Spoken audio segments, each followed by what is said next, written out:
Imagine a void, a dark and silent space in the soul where compassion should beat, the fear of punishment should resonate, or love should flourish. Now, imagine that void dressed in an impeccable suit, with a perfect toothed smile, with the persuasive speech of a politician, or the hard-working hands of an exemplary neighbor. This is not the monster under the bed. This is the monster who greets you in the elevator, who serves you a drink at a bar, who promises you love or offers you a promotion. Their deadliest weapon is not a knife, it is a mask, the mask of sanity. Today, on a journey from which you will not emerge unscathed, you will descend into the depths of the criminal mind.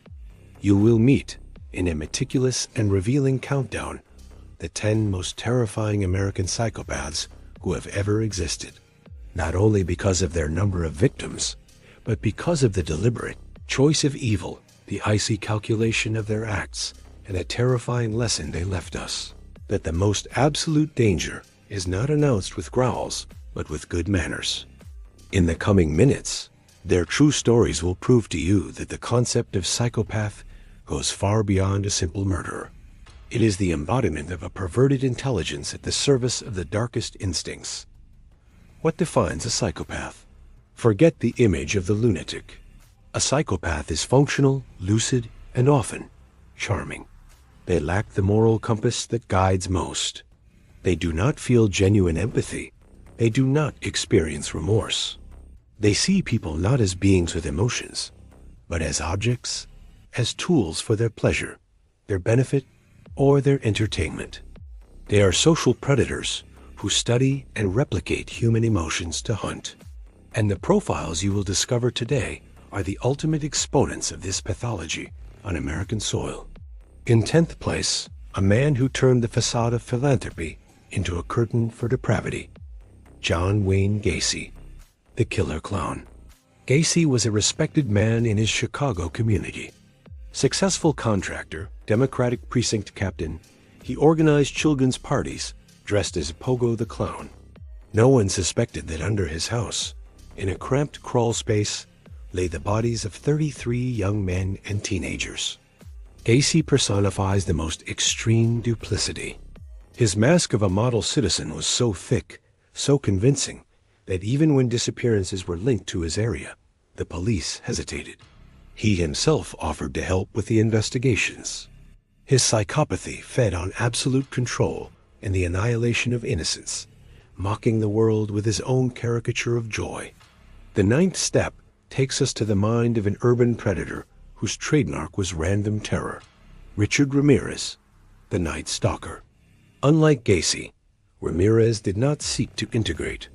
His goal was to terrorize. Between 1984 and 1985, he sowed panic in California, entering homes at random to commit rapes, tortures, and sadistic murders.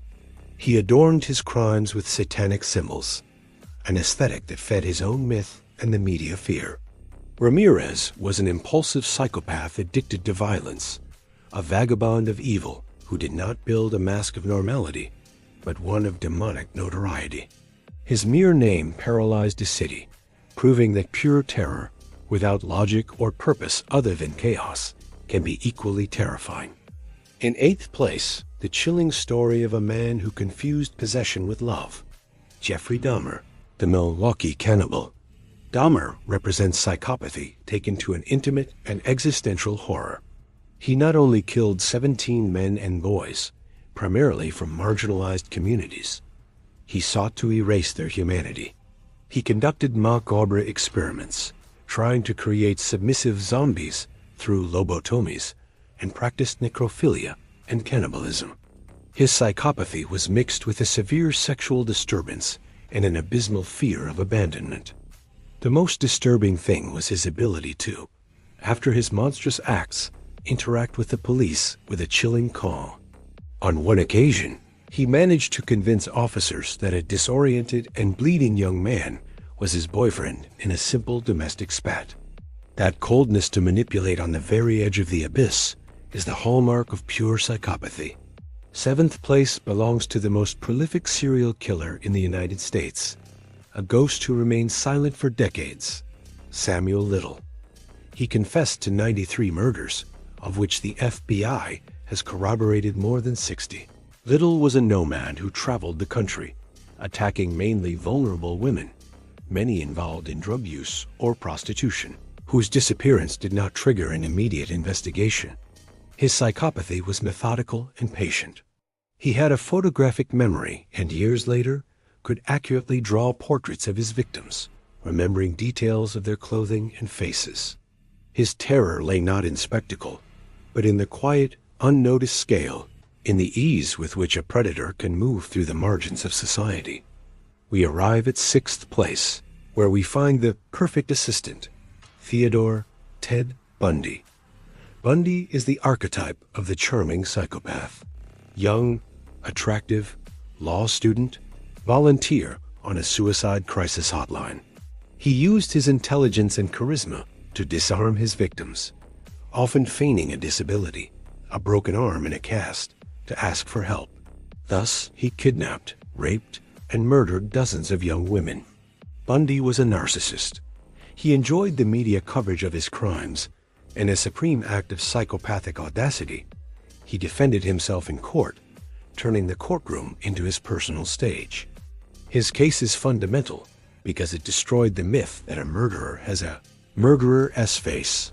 Bundy proved that the predator can be the person you least suspect. The fifth step, terror wears a uniform. Dennis Rader, BTK, bind, torture, kill. Rader was a code-compliant supervisor in his city, a leader in his religious congregation, a family man. For 30 years, he kept Wichita, Kansas, on edge, sending mocking letters to the police and the media, detailing his crimes with bureaucratic pride. His psychopathy was cold, ritualistic, and fueled by a fantasy of total control and domination. BTK needed the world to know about his work, but at the same time, his mask of the law-abiding citizen was so solid that he went unnoticed, just blocks away from where the police were looking for him. He is the supreme example of the double life, the monster who signs municipal permits. Fourth place is for the psychopath who turned escape into his legend, Herbert Mullin, representing killers driven by voices. Although less known, Mullin is a fascinating and terrifying case of psychosis mixed with psychopathic traits. In the early 1970s, he murdered 13 people in California because he believed their blood was a necessary sacrifice to prevent a great earthquake. His mind, shattered by schizophrenia, lacked the brakes of reality. His terror lies in the internal and inaccessible logic of his actions. While a pure psychopath like Bundy chooses evil with lucidity, Mullin shows how a broken mind, without empathy and under the rule of delusions, can generate equally devastating chaos. The horror podium begins with third place, Gary Ridgway, the Green River Killer. Ridgway is the personification of the banality of evil. He killed more than 70 women, many teenagers in risky situations. He was a truck painter, a man described by his neighbors as boring and submissive, married several times. His methodology was simple and persistent.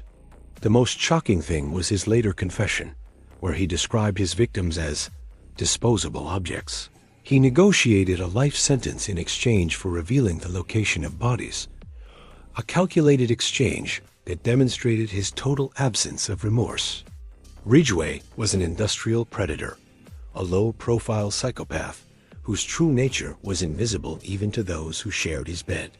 In second place, the most twisted and manipulative mind, Rodney Alcala, the dating game killer.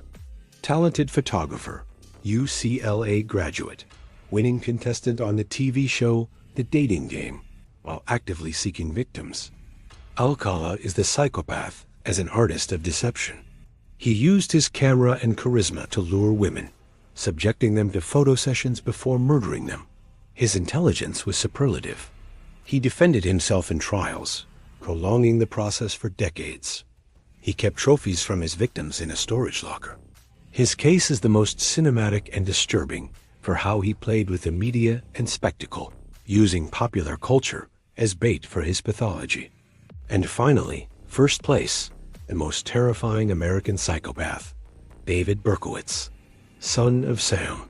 Why is first place not for the most prolific? Because Berkowitz achieved something unique, not only killing, but paralyzing with fear the world's largest and most vibrant city, New York. In the summer of 1977, his psychopathy was built on an elaborate delusional system.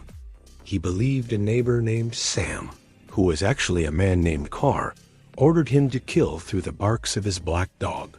This fantastic framework made his acts unpredictable. He randomly shot young couples in their cars, sent threatening letters to the press, signed Son of Sam. He created a collective psychosis, a fear that transformed the city's nightlife. His legacy is not just the number of victims, 6 dead, 7 injured, but the demonstration of how a single individual, with a gun and a delusional narrative, can challenge the sense of security of millions. It is terror in its purest and most contagious form. These 10 cases, from Gacy to Berkowitz, leave us with an uncomfortable and deeply debatable question. Is modern society, which sometimes glorifies narcissism, lack of scruples for success, and emotional detachment as strength, a breeding ground for psychopathic traits?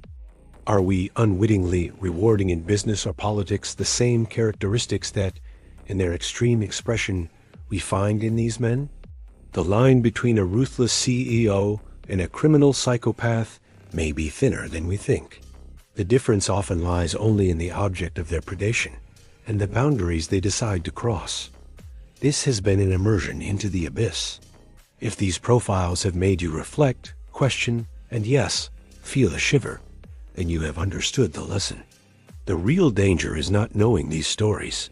It is ignoring the existence of the mask. Now, it is your turn. In the comments, tell me, which of these cases seems to you most revealing of the nature of psychopathy, and why? Your opinion starts the most important conversation. Don't forget to like this video if you believe that knowledge, even the darkest, is a tool to be alert. And subscribe to Psychology and Curiosities, because in our next analysis, we will decipher the hidden signs of manipulation in everyday life. Curiosity is the light that illuminates even the darkest corners of the human mind. See you next time.